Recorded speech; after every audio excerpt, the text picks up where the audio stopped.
Breakups can be tough, but what if I told you there's a way to get your ex back in just 7 days? First, take some time to truly evaluate why the relationship ended in the first place. Next, give your ex space and time to clear their head and reflect on the relationship. During this time, work on yourself and focus on your own personal growth. Once you're feeling confident and ready to reach out, send a short, genuine message showing your willingness to listen and communicate. If they agree to meet, keep the conversation positive and avoid playing the blame game. Be honest and specific about what you want from the relationship moving forward. Don't be afraid to make compromises and show that you're willing to put in effort to work things out.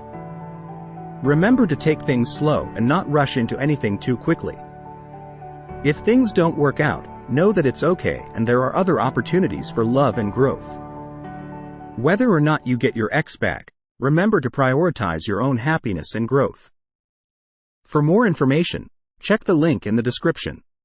Thanks for watching HeartTalks.